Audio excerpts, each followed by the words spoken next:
বেশ কিছুদিন হয়েছে যে আমরা এই প্রশ্ন উত্তরের সেশনটা করছি না। তো প্রশ্ন উত্তরটা মানে আমরা আমাদের এই সনাতন ধর্মে প্রশ্ন করতে একটু প্রোৎসাহিত করা হয়, বলছে প্রশ্নটা কর। প্রশ্ন করতে গেলে কি করতে হয়, আমাকেও না বিষয়টা নিয়ে ভাবতে হয় যে আমি যে প্রশ্ন করব, তো আমার যদি বিষয়টা নিয়ে ভাবনা না থাকে, চিন্তা ভাবনা না থাকে, তখন স্বাভাবিকভাবেই আমার ভেতরে কিন্তু কোনো প্রশ্নও তৈরি হয় না। তো তাই সেই জন্য বলা হয়, মানে এক করে ক্লাসে জয়েন করছি, প্রত্যেক দিন আমি শ্রোতা হিসাবে শুনছি, একটা মেকানিক্যাল ভাব চলে আসে ভেতরে, যে আমি শুনছি, আমি কিন্তু ভেতরে জিনিসটা খুব বেশি কাজ করতে থাকে না, কাজ করে না তখন। তো কাজ করার জন্য কি মাঝে মধ্যে আমাকে দেখতে হবে যে আমার ভেতরে, মানে যেমন একটা স্বামী বিবেকানন্দ একটা খুব সুন্দর এক্সাম্পল দিয়েছিলেন। স্বামীজি বলছিলেন যে একটা বিশাল বড় ইঞ্জিন, রেল ইঞ্জিন, সে ছুটছে, দুর্বার গতিতে সে ছুটছে, কিন্তু তার থেকে একটা পিঁপড়া, ছোট্ট একটা পিঁপড়া তাকে রেল লাইনের উপর দিয়ে হাঁটছে, তাকে চোখেও দেখা যাবে না, কিন্তু সে বেশি শক্তিশালী। কেন? বলে তার স্বাধীন ইচ্ছা আছে। সে যখন বোঝে বিপদ আসছে, ট্রেনটা আসছে, ইঞ্জিনটা ছুটে আসছে, সে কিন্তু সেই পিঁপড়েটা কিন্তু নিজেকে প্রাণ বাঁচাতে সে ট্র্যাকের থেকে, রেল লাইন থেকে নেমে সরে দাঁড়াবে। তো সে তার স্বাধীন ইচ্ছা আছে, কিন্তু সেই ইঞ্জিনের কোনো স্বাধীন ইচ্ছা নেই। তো তাই বিষয়টা হচ্ছে এটাই, যে আমাদের জীবনটাও এমনই হয়ে যায় আস্তে আস্তে, আমরাও এই পরিবেশগত, আমার মনের প্রকৃতিগত নানান কিছুর ভেতর দিয়ে আমিও একটা মেকানিক্যাল জীবনযাপন শুরু করে দিই। একটা গতির মধ্যে ভাসছি, সেই গতির মধ্যে ভাসতে ভাসতে আমি চলছি, কোথায় চলছি আমি নিজেই জানি না। তো এই ক্ষেত্রে বলা হয় যে, আমি এবার ঋতুপর্ণার প্রশ্নটায় আসছি, যে কৃপা। তো বলছে যে আমি তো ভাসছি, আমি জানি না কি করব। তো বলছে যে ঈশ্বর কৃপা হলো, ঈশ্বর কৃপা যখন হয়, ঈশ্বর কৃপাতে আমার অপরচুনিটি তৈরি হয়, আমার সামনে সুযোগ আসে যে আমি ঈশ্বরীয় কথা শুনতে পারি, বেদান্ত প্রসঙ্গ আলোচনা করতে পারি। আমি একটা সেরকম একটা পরিবেশ পাই, আমার সামনে একটা ভাব তৈরি হয়, এবং দেখি যে আমি ধীরে ধীরে এই প্রসঙ্গগুলো শোনার একটা আগ্রহ এবং পরিবেশ দুটোই আমি পাচ্ছি। এই যে আমার ভেতরেও একটা আগ্রহ তৈরি হয়েছে, আমি আলোচনাটা শুনছি, বলছেন এটা কিন্তু ঈশ্বর কৃপা। আলোচনার সুযোগ পাচ্ছি, এটা ঈশ্বর কৃপা। তারপর বলছেন শাস্ত্র কৃপা। বলছেন কৃপা 4 রকম: ঈশ্বর কৃপা, শাস্ত্র কৃপা, গুরু কৃপা। এই হচ্ছে 3টে কৃপা। তো বলছেন শাস্ত্র কৃপা, বলছে শাস্ত্রটা আছে। শাস্ত্র কি? বলছে আধ্যাত্মিক জগতের যেন গ্রামার বই। ধীরে ধীরে আমাকে বলে দেওয়া হচ্ছে কোথায় কি আছে, আমি আস্তে আস্তে সেই শাস্ত্রকে অনুধাবন করছি, সমস্ত কিছুকে শিখছি, ধীরে ধীরে বুঝতে পারছি, জানতে পারছি। বলছেন শাস্ত্র নিজেই আমাকে কৃপা করছে।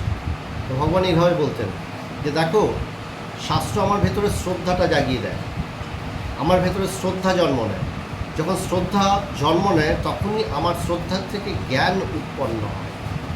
যতক্ষণ শ্রদ্ধা আসে না, তখন জ্ঞান হয় না। তো শ্রদ্ধা, বলছেন শ্রদ্ধার ফলে কি হয়? নিষ্ঠাও তৈরি হয়, যে আমার এই বস্তুটা জানতে হবে, শাস্ত্র যে বলছে সে বস্তুটা জানতে হবে। তো সেটা শাস্ত্র কৃপা। তারপরে কি হয়? তারপরে গুরু কৃপা হয়। গুরু কৃপা কি? যে এই যে শাস্ত্রের কথাগুলোকে ব্যাখ্যা করে তিনি সহজভাবে বলে দিচ্ছেন, এ হচ্ছে গুরু কৃপা। গুরু আমাকে সমস্ত কিছু ভুলগুলো ধরিয়ে দেন। আমার যে নিজের কল্পনা, না প্রত্যেকেরই আমাদের ঈশ্বর সম্বন্ধে নিজস্ব একটা কল্পনা থাকে, আমরা নিজেরা সেই কল্পনায় সবসময় ভাসতে থাকি, এবং ঈশ্বরকে আমি নিজের মতন করে ধারণা করার চেষ্টা করি। বলছেন প্রকৃত ঈশ্বরের রূপ কী? তো বেদান্ত এখানে বিশ্লেষণ করে, ব্যাখ্যা করে যে প্রকৃত রূপটা কী, প্রকৃত স্বরূপটা কী। তো আমরা সাধারণত ঈশ্বর শব্দের ব্যবহার করি না, আমরা সাধারণত ব্রহ্ম বা আত্মা শব্দের ব্যবহার করি। বলছেন সেই আত্মা কী বা ব্রহ্ম কী, পরমাত্মা কী, এই যে শব্দগুলোর ব্যবহার হয়, বলছেন সে তাকে জানো বলছে সে, তুমি আর পরমাত্মা দুটো আলাদা কিছু নও, দুটো একই। তো গুরু আমাকে এই কথাটা সুন্দরভাবে সহজ করে বুঝিয়ে দেন, এটা তার কৃপা। তবে সবথেকে বড় যে কৃপাটা হয় বলছেন এই যে ঈশ্বর কৃপা, শাস্ত্র কৃপা, গুরু কৃপা, বলছে এই তিনটে কৃপা ঠাকুর রামকৃষ্ণদেব বলতেন এই তিনটে কৃপা তো আছেই, সবসময় আছে, কিন্তু মূল যে ব্যাপারটা সেটা হচ্ছে আত্মকৃপা।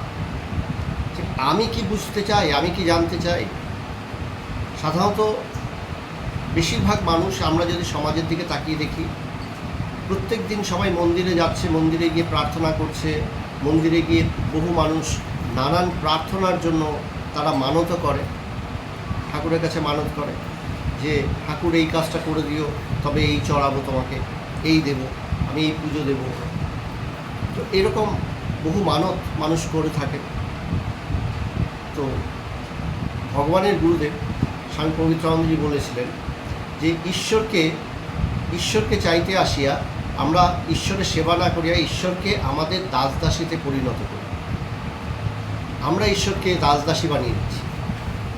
আমরা সবসময় বলি যে হ্যাঁ তুমি আমার এই কাজটা করে দাও, সেই জন্য আমি তোমাকে এই দেবো।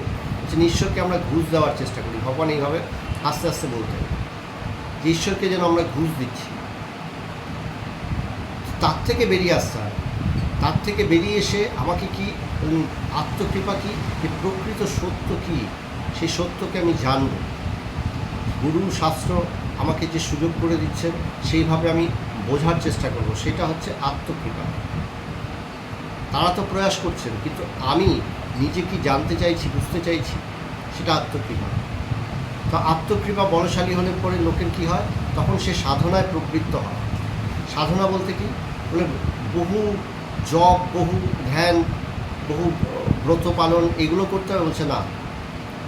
মূল বিষয়টা হচ্ছে আমাকে বোঝার জন্য ভীষণভাবে তীব্র একটা মানসিকতা রাখতে হবে, যে আমি বুঝতে চাই, আমি জানতে চাই। আমি যখন বুঝতে চাই তখন বিষয়টা আস্তে আস্তে পাল্টাবে। সেটার নাম হচ্ছে আত্মকৃপা। তো কৃপার মূল বিষয়টা হচ্ছে এই আত্মকৃপাটাই হচ্ছে সবথেকে, ঠাকুর রামকৃষ্ণদেব বলতেন যে বাতাস তো বইছি, পালটা তুলে দাও।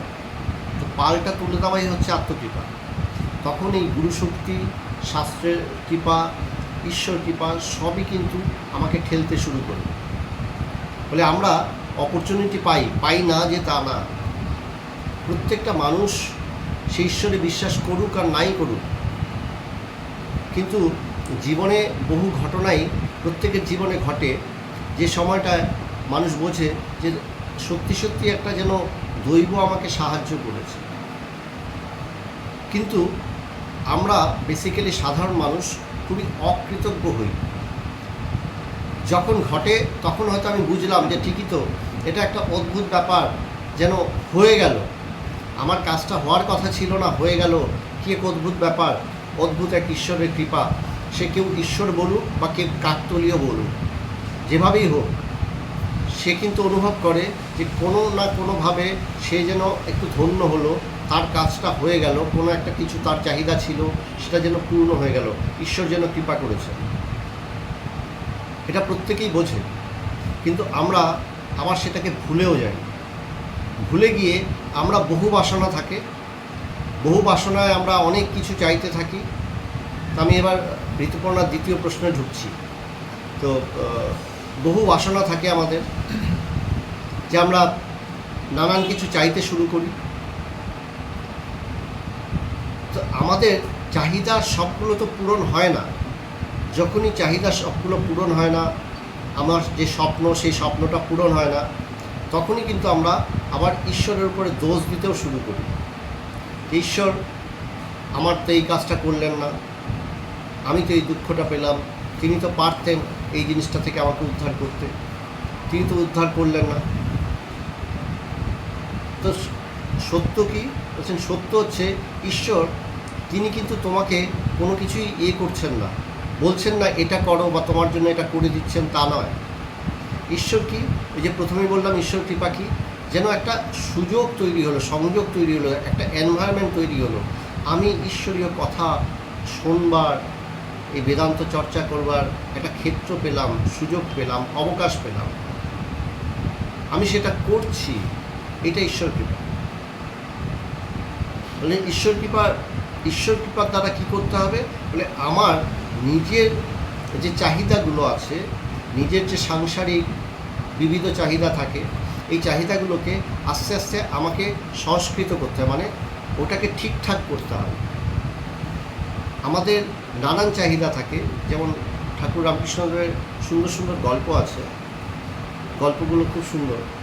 যেমন একটা বিখ্যাত গল্প আছে যে নাকের গল্প, হ্যাঁ, যে এক বোচা নাকের এক নাপিত ছিল, তাকে গ্রামবাসীরা খেপাতো, এর বোচা নাক বোচা নাক। তো সে বিয়ে করবে, বউ খুঁজে পায় না, বউ খুঁজে পাচ্ছে না। অবশেষে একটা বোচা নাকের এক মেয়েকে খুঁজে পাওয়া গেছে। তো সেই বোচা নাকিকে বিয়ে করলো, স্বামী স্ত্রী থাকে। তো গ্রামবাসীরা সবাই খেপায়, এই বোচাবুচি। তো তাদের মনের মধ্যে খুব দুঃখ। তো সেই নাপিত আবার ঈশ্বর ভক্ত ছিল, সেই ঈশ্বরকে ভক্তি করতো আর কাঁদতো যে গ্রামবাসীরা আমাকে এরকমভাবে বলে, আমার ভালো লাগে না। তো ঈশ্বরের কৃপা হয়েছে, একদিন তাকে দেখা দিয়েছেন, দেখা দিয়ে বলছেন তোমাকে 3টে বর দিলাম, তোর উপরে খুব খুশি হয়েছি, 3টে বর দিলাম, এই বরে যা চাইবি তাই পাবি। বলে ঠিক আছে। তো সে বর 3টে পেয়ে ফিরে এসছে, ঈশ্বরের বরদান ফিরে এসছে। এসে বউকে বলছে যে দেখো, ঈশ্বর আজকে কৃপা করে আমাকে 3টে বর দিয়েছেন, 3টে বর নিয়ে আমরা কি করব, চলো দুজন মিলে আলোচনা করে আমরা ডিসিশন নেই, আমরা সিদ্ধান্ত নেই আমরা কি করব। তো আলোচনা করছে। তো আলোচনা করে নানা ধরনের, কেন তারা গরিব ছিল, টাকা পয়সার দরকার, একটা সুন্দর ঘরের দরকার, সব কিছুই তো দরকার। তো এইসব নিয়ে আলোচনা হচ্ছে। তো বউ বলছে দেখো টাকা পয়সা তো হবে, কিন্তু আমরা যে কষ্ট, লাঞ্ছনা, অপমান সহ্য করি প্রত্যেকটা দিন এই বোচা নাকের জন্য, আমরা বরং প্রথমে সুন্দর নাক নিই। তো এই নিয়ে স্বামী বলছে যে না, আগে টাকা পয়সা নেই। তো স্বামী স্ত্রীতে দুজনের ঝগড়া শুরু হয়েছে। ঝগড়া হতে হতে হতে হতে এমন পর্যায়ে গেছে দুজনেরই মাথা খুব গরম। অবশেষে নাপিত চেয়ে বসেছে, ঠিক আছে তোমার কথাই মেনে নিলাম, আমাদের সুন্দর সুন্দর নাক হোক। তো যেই বলেছে, তাদের সমস্ত শরীরের জুড়ে খুব সুন্দর সুন্দর নাক হয়ে গেছে, মানে সমস্ত শরীরের মধ্যে নাকে নাক, সমস্ত শরীর জুড়ে শুধু নাক আর নাক, কয়েকশো নাক হয়ে গেছে। যে আরে এ তো উৎকট ঝামেলা, ছিলাম বোচা নাক, হয়ে গেল এখন চারিদিকে গাদা গাদা নাক, তো এটা আরেক মহা মুশকিল। বলে তাহলে দ্বিতীয় বারে বলছে ঠান্ডা মাথায় যে আমাদের সব নাক যাক। তো সব নাক যাক বলতে সব সুন্দর নাকগুলোতে গেছে, বোচা নাকটা তো আগেই সুন্দর নাকে কনভার্ট হয়েছিল, সমস্ত নাকই চলে গেছে। আগে তো বোচা নাক ছিল, এখন সেটাও নেই। তো এই করতে গিয়ে 2টো বর শেষ হয়ে গেছে, বলছে 3য় বর বাকি। তো 3য় বরে বুদ্ধি করে নিতে হবে, এবার মাথা গরম করলে হবে না, দুজনেরই মাথা ঠান্ডা করেছে। বলে 3য় বরে কী নেব। তখন ওরা বলছে যে আমাদের তো টাকা পয়সা দরকার। বলে টাকা পয়সা হলো, কিন্তু আমাদের তো এখন নাকই নেই, তো লোকে তো আরও বেশি অপমান করবে, লাঞ্ছনা করবে। তার থেকে ওই যদি সুন্দর নাক নিতে হবে, ওই সুন্দর নাক নিলে লোকে আরও বলবে এরা কি বোকা, ঈশ্বরের বরদান পেলো, হঠাৎ টাকা পয়সা নিল, বাড়িঘর নিল, হ্যাঁ বাড়িঘর না নিয়ে তারা সুন্দর নাক নিল শুধু, তো লোকে তো আরও খেপাবে। তার থেকে কেউ কিছু বুঝতে পারবে না, কেউ কিছু জানতে পারবে না। আমাদের যেমন নাকটা আগে ছিল তেমন নাকটাই ফিরে আসুন। তো তারা ঈশ্বরের কাছে তাই প্রার্থনা করলো, যেমন আমাদের বোচা নাক ছিল আমাদের জন্য তাই আবার যথাস্থানে ফিরে আসে। 3টে বর তারা খরচা করে নিল, কিন্তু জীবনটা যেখানে ছিল সেখানেই পড়ে রইল। এটা ঠাকুর রামকৃষ্ণদেবের একটা সুন্দর গল্প। তো বহু গল্প এরকম আছে যে আমরা কি চাইব আমরা চাইতে জানি না, বলে চাওয়াটা শিখতে হয়। সংসারের মধ্যে আমার ভেতরে বহু চিন্তা আসতে থাকে। তো একটা প্রশ্ন ছিল ঋতুপর্ণা, যে আমরা সংসারের উন্নতির জন্য আমরা কি চাইব না, তবে আমি যদি না চাই তবে তো মানে আমার ভেতরে যখন আশা থাকে, স্বপ্ন থাকে, চাহিদা থাকে, সেই অনুসারে আমি উদ্যমীও হই সংসারে কাজ করতে। তো এখানে আমি কি করব বলে আমার কি তবে চাওয়াটা ঠিক না? তো বিষয়টা হচ্ছে আবার এই প্রসঙ্গেই যে আমি কি চাইবো সেইটা সম্বন্ধে আগে আমাকে সচেতন হতে হবে। সংসারের বহু কিছু আমি চাই, বেশিরভাগ চাহিদাই কিন্তু থাকে অবান্তর, বলে সব কিছু নয়, কিছু জিনিস আমাকে ইয়ে করতে হবে। তবে কি মূল চাহিদা কি? যেমন ভগবান একটা জিনিস বলতেন, দেখ প্রথমে তুই আলো চা, যদি আলো না থাকে, সব অন্ধকার থাকে, অন্ধকারের মধ্যে না তুই কোনো কিছুই করতে পারবি না। তোকে যদি প্রচুর টাকাও দিয়ে দেওয়া হয় আর তোর চারপাশটা যদি অন্ধকার থাকে, সেই টাকাটা দিয়ে তুই কী ব্যবহার করবি, তুই কী পেয়েছিস তাই তো তুই বুঝবি না। তাই প্রথমে কি বলে ঈশ্বরকে চাও, সেই আলো চাও, সেই জ্ঞান চাও। সহজ করে বলা বলে তাতে কি হয়, তাতে আমার জীবনটাকে ঠিক কীভাবে চালাতে হবে সেই সম্বন্ধে আমি যথার্থভাবে বুঝতে পারি। তখন এই প্রসঙ্গটাও আমাকে মাঝে মধ্যে শুনতে হয়, কারণ আমরা বেশিরভাগ ক্ষেত্রেই এইভাবে বলি যে আগে ঈশ্বর লাভ করো। তো বহু লোক এটা ভাবে যে জগতের এত সমস্যা, সংসারে এত সমস্যা, আমরা প্রথমে জীবনে সেই সমস্যাগুলোর সমাধান করব না, আগে আমি ঈশ্বর চর্চা করব। আসল জিনিস কি বলে আমরা বলছেন তুমি যে সমস্ত সমস্যা বলছো সবই যেন গাছের পাতা, গাছের ডাল, এগুলো বললেন গাছের পাতা, গাছের ডালে জল ঢেলে লাভ নেই, গোড়ায় জল ঢালতে হবে। গোড়ায় যদি জল ঢালি তবেই কিন্তু গাছটা পুষ্টি লাভ করবে, সমস্ত কিছু সুন্দর হয়ে উঠবে। তাই বলা হয় যে প্রথমেই তুমি কি করবে বললেন আগে ঈশ্বর লাভ করো, সত্যকে জানো। বললেন সত্যকে আমি ঈশ্বরকে কিভাবে ধারণা করছি বলে আমি নানানভাবে ধারণা করতে থাকি।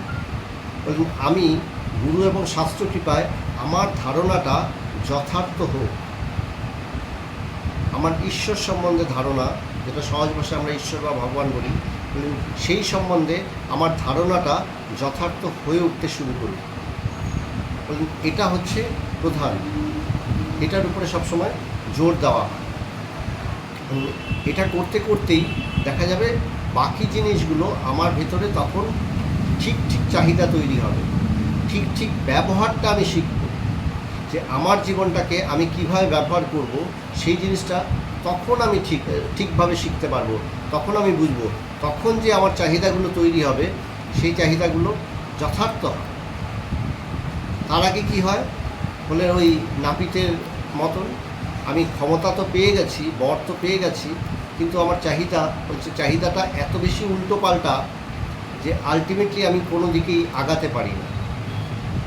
তা আমরা আমাদের স্বল্প বুদ্ধিতে অনেক সময় মনে হয় যে হ্যাঁ আমার কিছু প্রোগ্রেস হচ্ছে, আমি একটু আগাচ্ছি, কিন্তু দেখা যায় কিছুদিন পরেই আমি বুঝি আমি যে তিমিরে ছিলাম সেই তিমিরেই রয়ে গেছি। তাই কি চাইতে হবে সেটা শিখতে হয়। তো চাইবার মূলই এটা কি, ভগবান তাই বলতেন যে তুমি আইদার কিছু চেয়েও না, কর্ম মানে এটা গীতার প্রসঙ্গ আছে, কর্মের ফল তুমি চেয়েও না, কর্মের অধিকার তোমাকে দেওয়া হয়েছে, তুমি কর্ম করে যাও। তো ভগবান বলতেন যে তুমি ঈশ্বরকে চাও, সত্যকে জানতে চাও, আর তোমার সামনে যে কাজটা আসছে সেই কাজটা তুমি নিষ্ঠার সাথে করো। তোমার সামনে যখন যে কাজ আসছে, যে কাজটা তোমাকে দেওয়া হচ্ছে, তোমার সামনে যেটা আসছে সেটাকে নিষ্ঠার সাথে করতে থাকো, করতে করতেই দেখবে জীবনটা অন্যরকম হয়ে গেছে। তো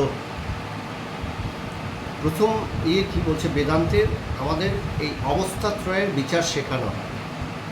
এটা বেদান্তের একটা প্রকৃষ্ট বিচার পদ্ধতি, যে জাগ্রত, স্বপ্ন, সুষুপ্তি, এই তিনটে অবস্থার ভেতর দিয়ে আমরা প্রত্যেক দিন যাতায়াত করি।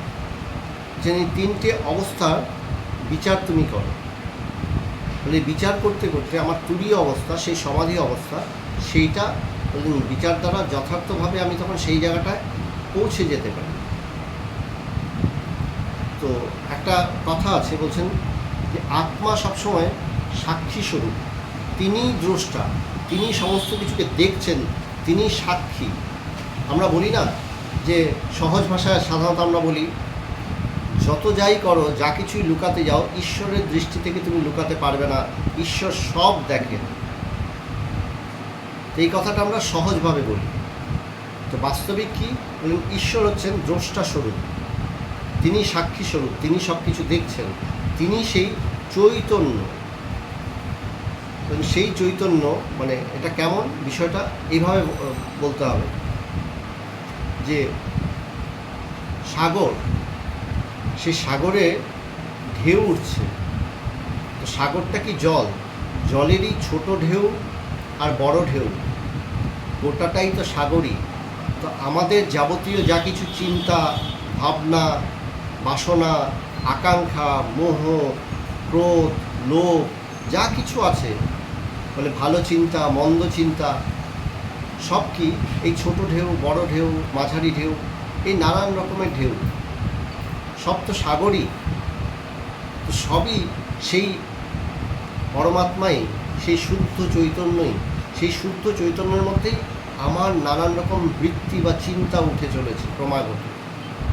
আমি সেই বৃত্তি এবং চিন্তাগুলোর সাথে নিজেকে একাত্ম করে ফেলে আমি নিজে জীবাত্মা হিসাবে নিজে আত্মপ্রকাশ করি। যখন জীবাত্মা হিসাবে আত্মপ্রকাশ করি জাগ্রত অবস্থায়, আমি দেহ মন এই দুটোকে ধারণ করে, দেহ মন বুদ্ধিকে ধারণ করে আমি নিজেকে জীব হিসাবে একটা নামধারী করি, যে আমার নাম অমুক। এই দেহটাকে কেন্দ্র করে এই নামটার আমি সৃষ্টি করি, সেই পরিচয় আমি ধারণ করি, আমি জীবাত্মা হই। মানে সেটা জাগ্রত অবস্থা। তো জাগ্রত অবস্থায় কি হয়, জাগ্রত অবস্থায় এই জগৎকে আমি উপভোগ করি। বললেন উপভোগ কে করছে, বলে সবসময় আত্মাই কিন্তু প্রকৃত ভোক্তা, তিনি ভোগ করেন, তিনি দ্রষ্টা, তিনি সমস্ত কিছুকে দর্শন করেন, তিনি সব কিছুকে দেখেন। বললেন আমাদের চোখ যা দেখছে, আমরা চোখ দিয়ে সব কিছু দেখি, বাস্তবিক কি আমি চোখ দিয়ে দেখি? চোখ তো একটা যন্ত্রস্বরূপ। চোখের পেছনে যে ইন্দ্রিয়, যে মন, সেই মনটাই কিন্তু এই জগৎ দেখে, সংসার দেখে। কিভাবে দেখে? যেভাবে সে দেখতে চায়, যেভাবে আমি জগৎটাকে দেখতে চাই, সংসারটাকে দেখতে চাই, আমার মন সেই অনুসারেই কিন্তু এই জগৎ বা সংসারটাকে দেখে। বলে কেমন? তো ভগবান একবার খুব সুন্দর একটা এক্সাম্পল দিয়েছিলেন। বলছিলেন তুমি খুব সুন্দর করে যত্নের সাথে একটা ফুল গাছ লাগালে, ফুল গাছে কি সুন্দর ফুল হয়েছে। একটা গরু আসলো, সবাই ফুলটার প্রশংসা করছে। গরুটা আসলো, তার কাছে ফুলটা কিন্তু সুন্দর নয়, তার কাছে ফুলটা কি খাদ্য। সে ফুল গাছটা খেয়ে নিল, ফুলটাকে খেয়ে নিল, কচকচ করে খেয়ে নিল। তুমি রেগে গিয়ে গরুটাকে মারতে পারো, কিন্তু গরুটার কাছে তো ওটা খাদ্য। তোমার কাছে ফুল গাছটা অনেক পরিশ্রমের ফসল, সুন্দর একটা জিনিস, দর্শনীয়, তুমি ফুলটাকে দর্শন করে উপভোগ করছো, আর ওটাকে খাদ্য বানিয়ে, গরুটা একটা খাদ্য বানিয়ে খাদ্য হিসাবে সেটাকে উপভোগ করছে। পার্থক্যটা ওখানেই, আমাদের ব্যবহারটা আলাদা। তো এই জগৎ বা সংসারে প্রত্যেকেই নিজের নিজের দৃষ্টি দিয়ে আমরা চলি। বাস্তবিক সবাই একই জিনিস দেখি না, একভাবে দেখি না, আমরা আমাদের ভাবের দ্বারা আমরা দেখি। তো জাগ্রত অবস্থায় কি হয়, সবাই আমরা এই সংসারকে দেখি, জগৎকে দেখি। জগৎ বা সংসার কি সবার কাছে একরকম? বলছে না, প্রত্যেকের কাছে আলাদা, প্রত্যেকের কাছে ভিন্ন। প্রত্যেকের ভেতরে আলাদা আলাদা স্বপ্ন আছে, আলাদা আলাদা চাহিদা আছে, সেই অনুসারে জগতের প্রতি দৃষ্টিভঙ্গিও আলাদা। সেই অনুসারে আমি আমার দেহ এবং মনোগত ভোগ নিয়ে আমি ব্যস্ত থাকি এই জীবাত্মা হিসাবে, বা আমি ভোক্তা হয়ে উঠি। আমি এই অজ্ঞানের মধ্যে নিজেরই অজ্ঞান অন্ধকার তৈরি করি, নিজেরই মায়াজাল তৈরি করি, আমারই বিশেষ দৃষ্টিকোণে আমি সমস্ত কিছুকে উপভোগ করি, আমার মতন করে উপভোগ করি। একজন গাছ লাগালো, ফুল হলো, তো একজন বলছে এই ফুলটা খুব সুন্দর হয়েছে, আমি এটা আমার ঠাকুরকে দেব। আরেকজন বলছে এই ফুলটা নিয়ে আমি আমার প্রেমিকাকে দেব। আরেকজন বলছে না না, গাছেই ফুলটা সুন্দর লাগছে, গাছেই থাকুক।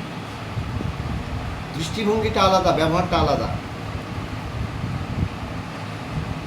তো সব কিছুই নির্ভর করে কি বলে, ভোগটা কে করছে? আমিই করছি।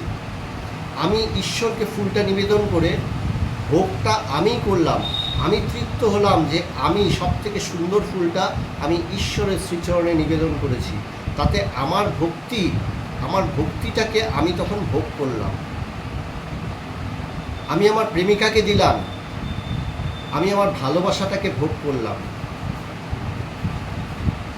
আমি গাছেই রাখলাম, গাছেই ফুলটা রাখলাম, রেখে আমি আনন্দ পাচ্ছি। আমি গাছে ফুলটা রেখে ওই তৃপ্তি, যে যেখানে প্রকৃতি, এই বিশ্ব প্রকৃতির সব কিছু সুন্দর, সব সুন্দর জিনিস নিজের নিজের জায়গায় সুন্দরভাবে আছে, সেইভাবে ভোগ করছি। বাস্তবিক আমি ভোগই করি। তো প্রকৃত বলছেন এই দেহ মনের মধ্যে ভোগটা থাকাতে আমার ভোগটাও সীমিত হয়ে যায়। এই দেহ মনের পেছনে যে পরমাত্মা আছেন বা আত্মা আছেন, সেই আত্মা নির্লিপ্ত, নির্বিকার। বলছেন সাগর কিন্তু বাস্তবিক সে নির্বিকার, নির্লিপ্ত। ঢেউ বড় হচ্ছে, ঢেউ ছোট হচ্ছে, তাতে সাগরের কিছু আসে যায় না। সাগর কিন্তু নির্লিপ্ত। সাগর কি ঢেউ তৈরি করছে? সাগর কিন্তু তার নিজের কোনো প্রচেষ্টা নেই, প্রয়াস নেই। আমি ছোট ঢেউ তৈরি করব, কি বড় ঢেউ তৈরি করব, কি মাঝারি ঢেউ তৈরি করব। সাগর কিন্তু কিছু করছে না, ঢেউ নিজেই তৈরি হচ্ছে। পরিবেশগত, প্রকৃতিগত নানান কারণ, নানান কিছু বশবর্তী হয়ে হচ্ছে বলে আমরাও আমাদের জীবনে যে চলছি, নানান কিছু করছি, পরিবেশগত, প্রকৃতিগত, মনোগত নানান রকমের ইনফ্লুয়েন্স হয়ে, নানান রকম পরিবেশের চাপে আমরাও নানান কিছু সবসময় করে চলছি। এইভাবেই আমাদের জাগ্রত অবস্থাটা কাটে। স্বপ্ন অবস্থায় কি হয়? এই জাগ্রত অবস্থাটি যেন প্রতীচ্ছায়া। আমাদের সুখকর স্মৃতি, দুঃখকর স্মৃতি সমস্ত কিছু আমাদের মেমোরিতে বা স্মৃতিতে ধরা থাকে, চিত্তে ধরা থাকে। সেই চিত্তবৃত্তি স্বপ্নে আমি দর্শন করি। বাকি মন, বুদ্ধিটা সম্পূর্ণ ঘুমিয়ে পড়ে, মনটা কিছুটা অংশ দ্রষ্টারূপে থাকে। সে চিত্তবৃত্তিগুলোকে স্বপ্নরূপে তখন দর্শন করে। সেটাই আমার স্বপ্ন জগৎ। গভীর ঘুমে ঘুমিয়ে পড়লাম, সুষুপ্তিতে চলে গেলাম, তখন কি হয়? তখন কি কোনো বৃত্তি থাকে? বাস্তবিক বলি আমার পুরো মন ঘুমিয়ে পড়েছে। সত্য হচ্ছে সেই সময় একটা অজ্ঞান বৃত্তি শুধু থাকে। আমি কিছু জানি না, আমি কিছু দেখিনি, শুধু একটা অজ্ঞান বৃত্তি থাকে। সেই অজ্ঞান বৃত্তিটা ছাড়া অন্য কিছু থাকে না। তাই সুষুপ্তিতে আমি অন্য কিছু জানি না। এটাকে কিভাবে ব্যাখ্যা করা হচ্ছে? বলছেন কোনো একটা জিনিসকে আমি জানি বা জানি না। বলছেন জ্ঞানী একই চৈতন্য, সেই এক চৈতন্য বা কনসাসনেস, সেই বলছে আমি জানি এটা, বা সেই কনসাসনেসই বলছে আমি জানি না। যে কনসাসনেস আমাকে বলছিল এই বস্তুটা কি আমি জানি না, আবার সেই কনসাসনেস, সেই চৈতন্যই আমি বস্তুটাকে জানবার পরে বলছি আমি বস্তুটা জানি। তো বস্তুটার থেকে কি জ্ঞানটা আমার মধ্যে এসছে? না, ওই যেন চুপিসারে শুধু রূপটা পাল্টে নিল। বলে এই চুপিসারে রূপটা পাল্টাচ্ছে, জ্ঞান অজ্ঞানের খেলা তৈরি করছে, এই জাগতিক জ্ঞান অজ্ঞানের খেলা তৈরি করছে। এটাই হচ্ছে অজ্ঞানতা। বাস্তবিক সাগর নির্লিপ্ত, সেখানে কখনোই কোনো ঢেউ তৈরি হয় না, ঢেউটা অবান্তর। তো সেখানে সমস্ত বৃত্তি অবান্তর। তুরীয় অবস্থাতে কী হয় বলছেন, সবসময় কিন্তু আত্মা সাক্ষী স্বরূপ, দ্রষ্টা স্বরূপ। আমি দেখছি, আমি সেই চৈতন্যের সাহায্যে সবসময় দেখছি। জাগ্রত অবস্থায় আমি কর্তারূপে যেন সমস্ত কিছু করছিলাম, আমি ভোক্তা হয়েছিলাম, ভোগ করছিলাম, এটা দেখছি, এটা শুনছি, এটাকে উপভোগ করছি, সুখ হোক দুঃখ হোক দুর্ভোগ করছি, আমি তো ভোক্তাই, ভোগ করে যাচ্ছি জাগ্রত অবস্থায়। তাই আমি যেহেতু নিজেকে জীবাত্মা হিসাবে ভোগ করছি, তাই আমি দেহগত, মনোগত, পরিবেশগত সমস্ত চাপটাও নিজের উপরে নিয়ে নিচ্ছি। আমার সুখ দুর্ভোগ নানান কিছু তৈরি হচ্ছে, দুঃখ কষ্ট জ্বালা যন্ত্রণা তৈরি হচ্ছে। স্বপ্ন অবস্থায় তারই একটা প্রতিফলন, একটা প্রতিচ্ছায়া। স্বপ্নেও আমি সুখী হই, স্বপ্নেও দুঃখী হই, তারই একটা স্বল্প সময়ের একটা প্রতিফলন হয়। সুষুপ্তি অবস্থায় শুধু অজ্ঞান বৃত্তি থাকে, তখন আমি সুখীও নই, দুঃখীও নই, কিছুই নই, শুধু একটা অজ্ঞান বৃত্তি। সেই অজ্ঞান বৃত্তিটা থাকে, ওছাড়া আর কিছু থাকে না। তবে তুরীয় অবস্থা, যেটা সমাধি অবস্থা বলা হয়, সেখানে কি হয়, সেখানে বাস্তবিক অন্য কোনো বৃত্তি থাকে না। বলছেন যে বৃত্তি কখনো জ্ঞান রূপ নিচ্ছে, একটা চৈতন্যই কখনো অজ্ঞান রূপ, আবার সে বস্তুটার সান্নিধ্য লাভ করে জ্ঞান রূপে পরিণত হয়। তো সেই একই চৈতন্য, বলছেন সেই চৈতন্যই, এবার চৈতন্য কোনো বৃত্তির রূপে থাকছে না, শুধু সে চৈতন্য রূপেই সে থাকছে। সাগর, সে সাগর রূপেই আছে, ঢেউ রূপে নয়। যখন ঢেউ রূপে আর থাকছে না, তখন সে সাগর রূপ, তখনই সে প্রকৃত সেই সাক্ষী স্বরূপ, তখনই সে দেখছে, তখনই সে জানে এই দ্রষ্টা। আমরা সাধারণত যখনই দ্রষ্টা শব্দের ব্যবহার করি বা ভোক্তা শব্দের ব্যবহার করি, তখনই কিন্তু আমি ভোক্তা হলে ভোগ্য বস্তু একটা থাকবে, আমি দ্রষ্টা হলে দৃশ্য বস্তু একটা থাকবে। বলে দৃশ্য বস্তু বলছেন দ্রষ্টাই তখন, মানে সমস্ত দৃশ্য দ্রষ্টাতেই তখন লোপ পায়, বিলয় হয়। যেহেতু দৃশ্য বলছে, দৃশ্য বস্তু বলে কিছু নেই, দৃশ্য বস্তুটা বাস্তবে কি, আমারই একটা বৃত্তি মাত্র। আমি যে দেখছি, এই সংসার দেখছি, সেটাও তো আমার বৃত্তি। এটা কিভাবে বুঝি? স্বপ্নে তো আমি আমার বৃত্তিটাই দেখছি, চিত্তরূপ বৃত্তিকেই দেখছি, সেই চিত্তরূপ বৃত্তিতেই আমি সুখী হচ্ছি, দুঃখী হচ্ছি। সুখী বা যে দুঃখী হচ্ছি, স্বপ্নে দেখবে সেটাও কিন্তু চিন্তারূপেই আমার কাছে আসে। যে আমার দুঃখ হলো স্বপ্নে, যে আমার বন্ধু আমাকে এরকম বলে দিল, আমার খুব দুঃখ হলো, প্রথমে কিন্তু চিন্তারূপেই আসে, আমার বন্ধু আমাকে এরকম বলল, এতে আমার ভীষণ কান্না পাচ্ছে। তারপরে দেখবে স্বপ্নের মধ্যে তুমি কাঁদতে শুরু করবে। তবে জিনিসগুলো এত স্পন্টেনিয়াস হয়, আমরা বেশিরভাগ ক্ষেত্রে এই জিনিসগুলো ধারণাই করতে পারি না, এটা হচ্ছে সত্য।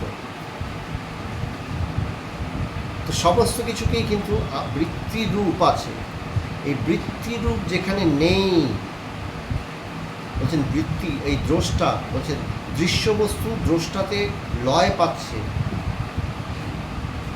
সমস্ত ঢেউ যখন সাগরে মিলিয়ে গেল, তখনই বলছেন ঢেউটা অবান্তর হয়ে যায়। ঢেউ আছে কি নেই সেটা অবান্তর, গোটাটাই তো বাস্তবিক সবসময় সাগরই ছিল, এক চৈতন্যই তো আছে। বৃত্তিরূপ হিসাবে তার প্রকাশটা অবান্তর।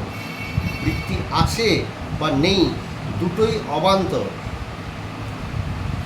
অজ্ঞান বৃত্তি আর জ্ঞান বৃত্তি দুটোই অবান্তর।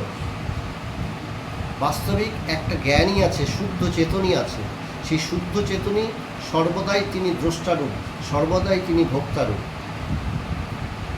এই জায়গাটাই আমাকে বুঝতে হবে, বলে বিচার দ্বারা বুঝতে হবে। তাই সাগর এবং সাগরের ঢেউ, এইটা নিয়ে বিচার করতে থাকলে এই ধারণাটা আমার কাছে সুস্পষ্ট হয়ে ওঠে।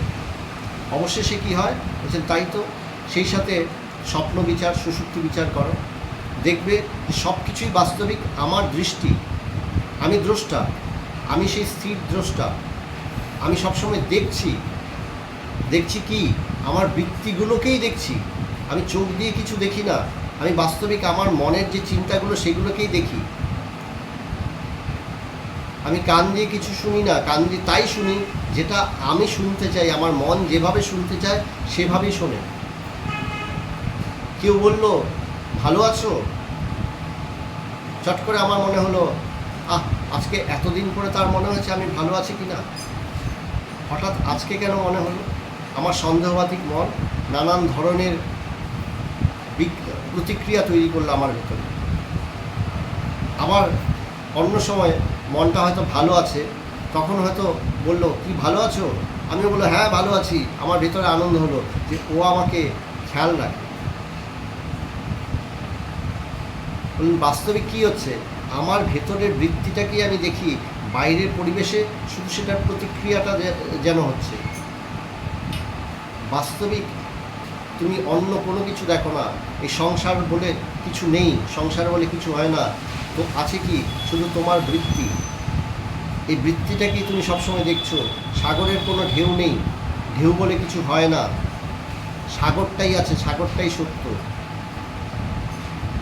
এটা অবান্তর, এই বৃত্তিগুলো অবান্তর। সমস্ত অজ্ঞান বৃত্তিও অবান্তর, সমস্ত জ্ঞান বৃত্তিও অবান্তর। তাই তাই অদ্বৈত বেদান্তের চরমে গিয়ে বলা হয় যে এই যে নানান অবস্থার কথা বলা হচ্ছে, জাগ্রত অবস্থা, স্বপ্ন অবস্থা, সুষুপ্তি অবস্থা, সমাধি অবস্থা, সমস্ত অবস্থাই অবান্তর। কোনো ঢেউ কখনো নেই, শুধু এক সাক্ষী চৈতন্যই আছে, সেই পরমাত্মা।